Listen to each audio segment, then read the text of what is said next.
This show is produced by the Hartman Media Company. For more information and links to all our great podcasts, visit hartmanmedia.com.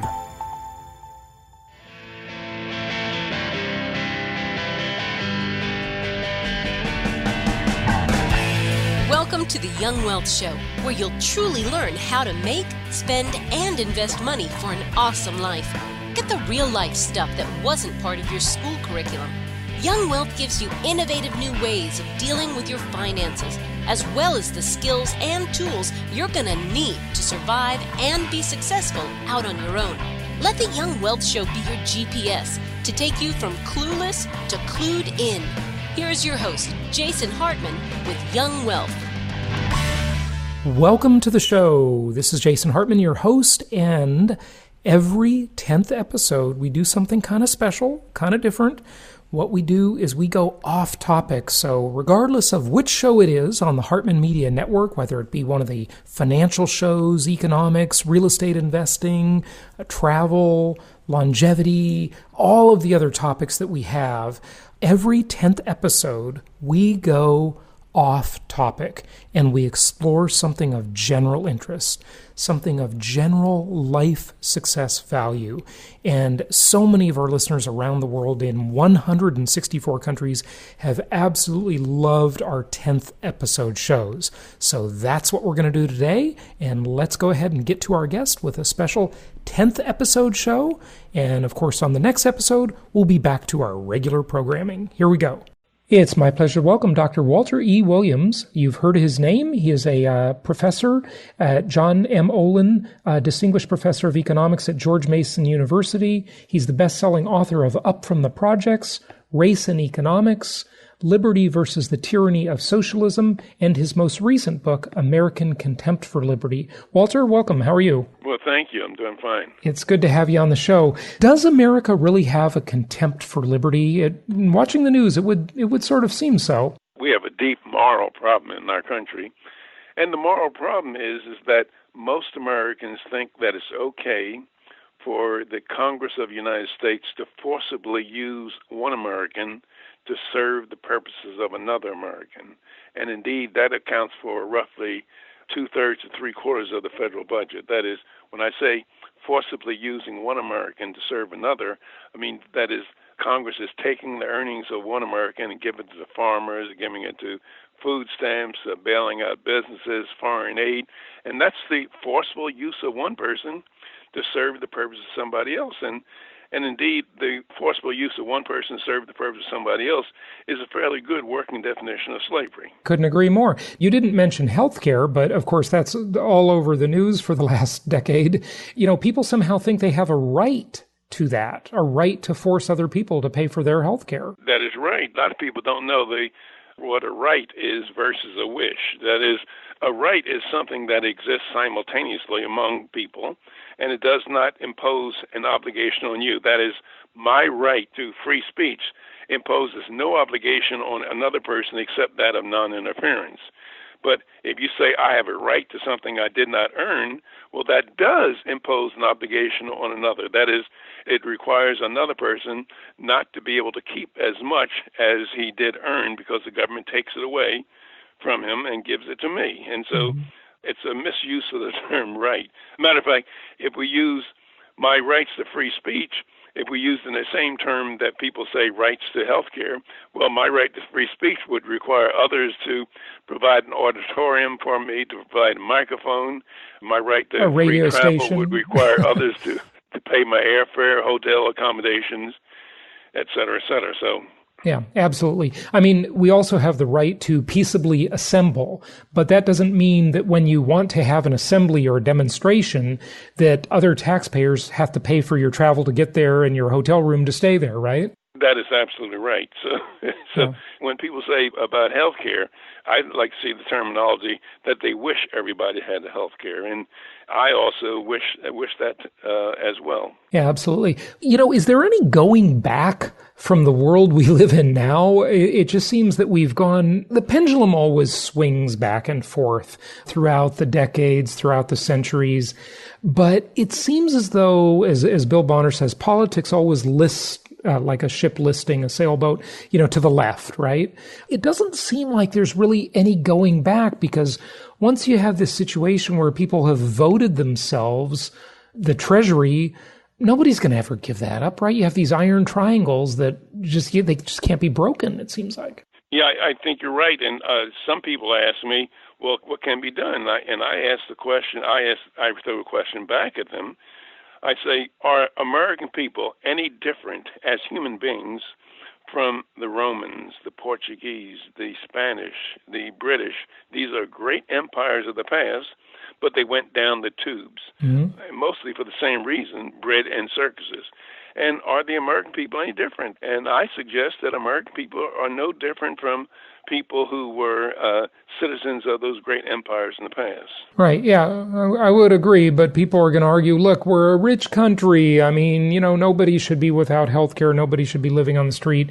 We have enough. And interestingly, the people who say that, they don't seem to want to contribute their own money to the cause.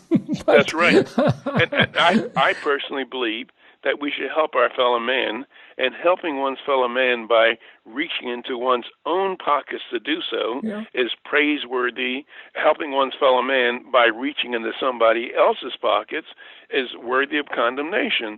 And for the Christians among us, they have to remember that when God gave Moses the eighth commandment, he did not mean thou shalt not steal unless you got a majority vote in the United States Congress. That's a good way to put it. I love it.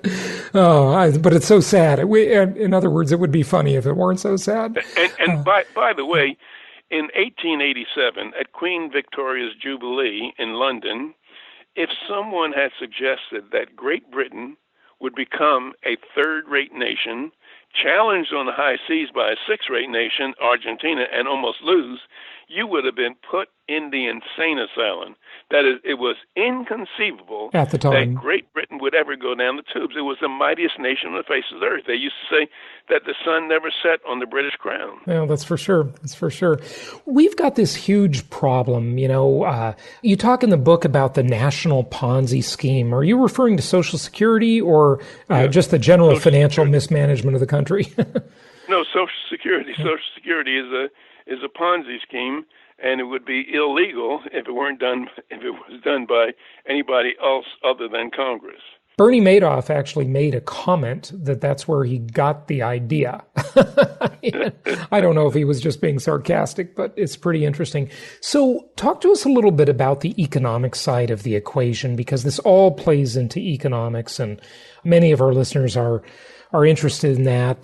These politicians, as you talk about, exploit economic ignorance. They think it's just give out goodies and get reelected. That's basically the game, buy votes. Where are we and where are we going? Is the tide turning at all with the present administration? Or I don't think the tide is turning. I think, if anything, it's getting worse, and it doesn't have anything to do so much with the present administration. But it turns out that among so many Americans, socialism is becoming increasingly attracted to them. Bernie Sanders is pushing it. And you look at the former governor of Colorado said that socialism was not the way, and he got booed out of the I saw that clip. That's unbelievable, yeah. And the issue is that people don't know what socialism is. That is, socialism is government ownership and or control over the means of production. And wherever that has been tried, it has led to ultimate disaster. Yeah. And we see it in our own backyard in places like Cuba and most recently Venezuela. And you see it all over the world. And, like the Nazism, Hitler was the National Socialist Labor Party. That's what Nazi stands for. Everybody forgets that Hitler was a socialist and came to power with a lot of promises. Yeah. Well, I mean, socialism and its ugly big brother communism are responsible for the deaths of easily over 100 million people in the last century. Oh, yeah, easily, yes. Well over 100 million people. Yeah. And matter of fact, the greatest murderers were Stalin and Mao Zedong. They murdered more people such that it makes Hitler look like a Boy Scout in terms of the number of people that were murdered. And a lot of people will say, well, no, we're not talking about the Soviet Union and China. We're talking about places like Sweden or Denmark. And the prime ministers of Denmark and Sweden have said, we're not a socialist country. That is, they have a market, but they have a huge welfare state, but they have a free market economy. Matter of fact, America's socialists would not like very much the way Sweden operates. That is, Sweden has a voucher system, a school voucher system, and that's the last thing that American socialists want. They don't want people to have any choices for their education, right? That's right, except with abortion. That's what they their idea of choice is with abortion. But Sweden has relatively little regulation. It's easy to get a license to operate and to get in the business. And same thing with Denmark. And so socialism has been a disaster. And I think one of the things about it is that it sounds so good. That is, everybody from each according to their ability and to each according to their need. That just sounds wonderful. Yeah. But wherever it's tried, it does not work very well. It's failed every place on earth and every time in history. It's totally oppressive, obviously. But it seems like people can make a better argument for some degree of redistribution when you have this situation we have now in America where the middle class is getting hollowed out. It seems to be under attack from all sides. The rich are like the super mega rich nowadays. Is it fair to say if you have over $100 million, you should pay a wealth tax of 3% of your net worth every year or something like that? Well, it all depends whether you earned it. That is, if you earn something, that's the terms of agreement. That is, if you look at the wealthy people in our country, for the most part, they did things that satisfied their fellow man. They did things that made their fellow man's life better off, such as Bill Gates. I mean, with all the work that he's done with Microsoft and all this kind of stuff, he became rich. He didn't take anybody's money. They voluntarily forked over $400 for his Windows program and other programs. And so people who make their fellow man better off, make his life more livable, make his life longer, I don't think that they should be held up for ridicule and scorn and mistreated. The big thing in our country or anywhere in the world is that in a free economy, in a free market, one becomes wealthy by serving his fellow man. That's what you're doing. That's what I'm doing. We work and we do things that make our fellow man better off. And so the people who should have ridicule and scorn heaped upon them are the parasites in our society, the people who seek to live at the expense of other people, the people who seek the business bailouts or crop subsidies or food stamps. Those are the people who are parasites. Those are the people who should have scorn heaped upon them. And by the way, when people talk about redistribution, that's what thieves do. A thief redistributes income. Mm-hmm. That is, he takes from you and puts it in his own pocket. Absolutely. And so Congress does the same thing, but we put a nice name on it, redistribution of income. Yeah, right. And I certainly agree with you, Walter, with everything you're saying. We all know, though, in practice, it's a lot more complicated, right? Things do get more complicated than these principles. It's not complicated. Look. Well, here's what I'm saying. Just hear me out for 1 second, okay? And listen, I agree with you, okay? But the concept of, monopolistic practices, crony capitalism, this all just gets really watered down. That's wrong. Right. Yeah. Crony capitalism, I don't support I agree. that. Of course, I don't either. But it happens. And a company like Microsoft, because you use the example, these companies nowadays, because of the way technology has changed, they can develop such incredible scale. I mean, just take it into this realm, and I have a feeling we might agree on this. The big tech companies, right? It seems like there's arguments on both sides of the aisle to bust these companies up. And I have to tell you, I agree with it. I think they're just too big. They're bigger than a lot of countries. They control our speech. You have no recourse against Google if they deplatform you, Twitter. They can just decide they don't like what you're saying. And it's not like the government. You have no free speech rights. Well, the point is, if you're looking for a monopoly, the greatest monopoly and the abuse of power is in the federal government. Well, of course it is. Of course it is. So, but yeah. However, we support that. To help you understand where I'm coming from, when I think about things, my initial premise starts off with, we each own ourselves. That is, I am my private property, and you are your private property. Now, if you make the assumption of self-ownership, then certain things are moral and certain things are immoral. The reason why rape and murder is immoral is because it you own violates yourself. private property. Yeah, right. To interfere with peaceable, voluntary exchange violates private property.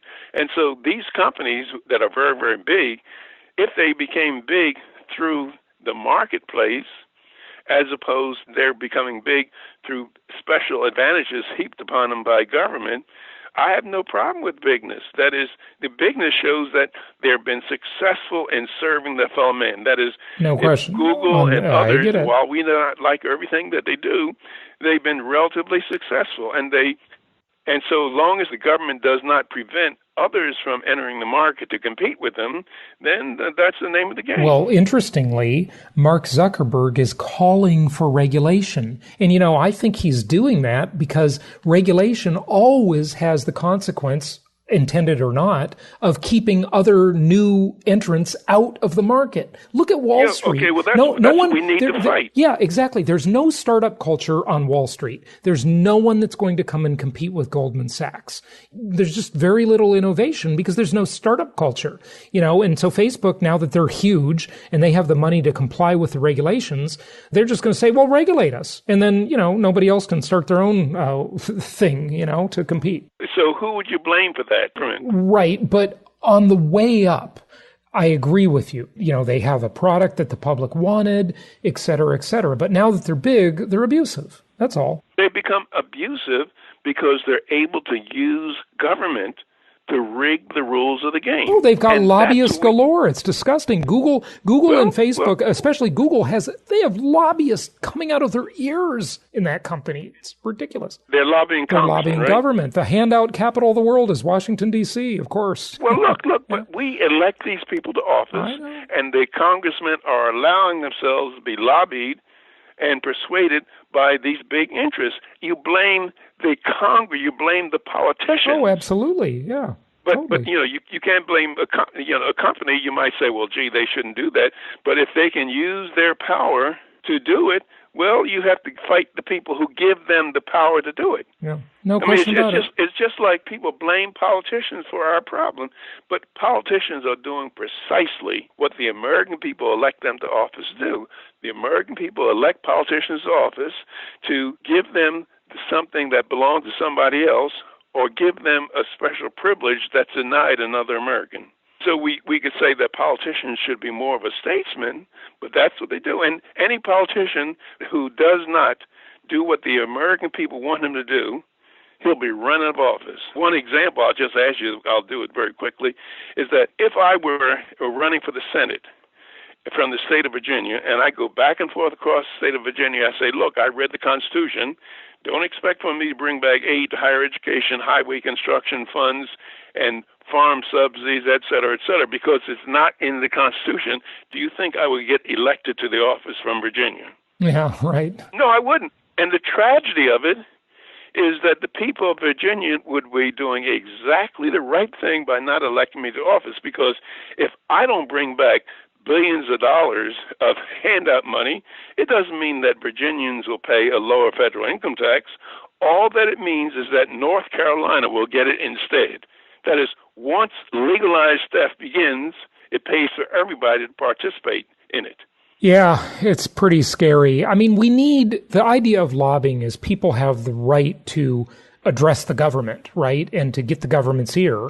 But with these giant companies, with the corporate interest, it's just the whole thing's been maligned. I mean, hardly any individuals go to Capitol Hill to lobby, right? It's all commercialized, right? But see, here's my question to you. Yeah.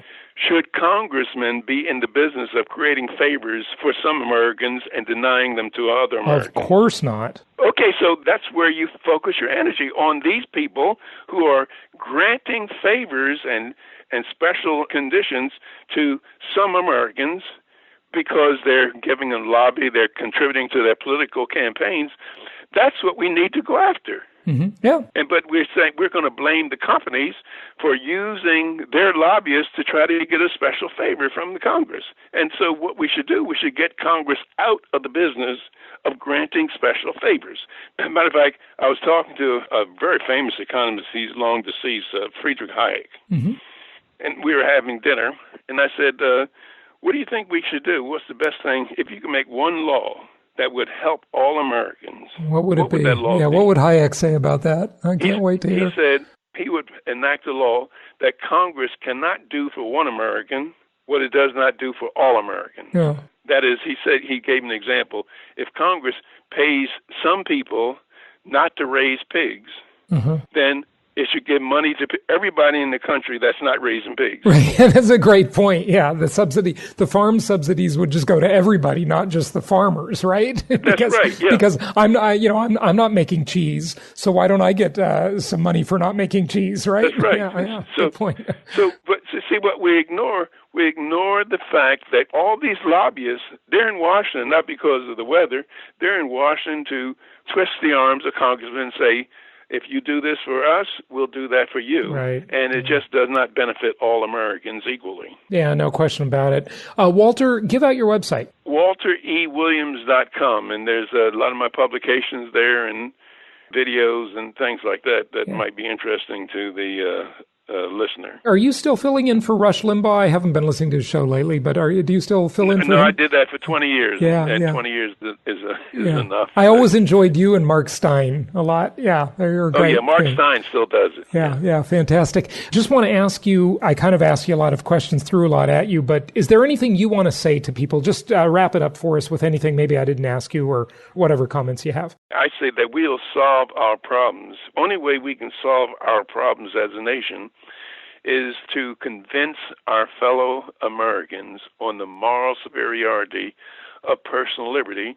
And the main ingredient for personal liberty is limited government. That's exactly what the founders of our nation visualized, a federal government that was limited in power and scope. And it was Thomas Paine who said that government under the best of circumstances is a necessary evil.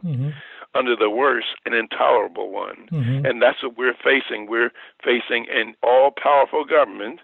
We're encountering some of the problems that you're mentioning. We're encountering the lobbyists and getting special favors and government spending. And just one final point. If you read the Federalist Papers were written by Madison, John Jay, and Hamilton to try to convince the American people to ratify the Constitution, which was not a very easy job to do. And in Federalist Paper 45, James Madison was trying to tell the nation what was in the Constitution, what the Constitution would provide. And I'm virtually quoting him, and all these quotes are on my website. He says that the powers that we have delegated to the federal government are few and well-defined and restricted mostly to external affairs. Those left with the people and the states are indefinite and numerous. Now, if you turn that upside down, you'd have what we have today. That is, the powers of the federal government are numerous, are indefinite and numerous, and those of the people in the states are restricted. That is a sad case, and I hope that tide turns because it is just ridiculous the way it's gone so far. But I'm glad there are people like you out there, Walter, spreading the word. So thank you so much for coming on. Okay, and thank you for inviting me. Yeah, my pleasure. And it's WalterEWilliams.com, right? That is right, yes. All right, everybody. Check out his great books and all that's in all the usual places. And thanks for joining us. Thank you so much for listening. Please be sure to subscribe so that you don't miss any episodes. Be sure to check out the show's specific website and our general website, hartmanmedia.com, for appropriate disclaimers and terms of service. Remember that guest opinions are their own, and if you require specific legal or tax advice or advice in any other specialized area, please consult an appropriate professional. And we also very much appreciate you reviewing the show. Please go to iTunes or Stitcher Radio or whatever platform you're using and write a review for the show. We would very much appreciate that. And be sure to make it official and subscribe so you do not miss any episodes. We look forward to seeing you on the next episode.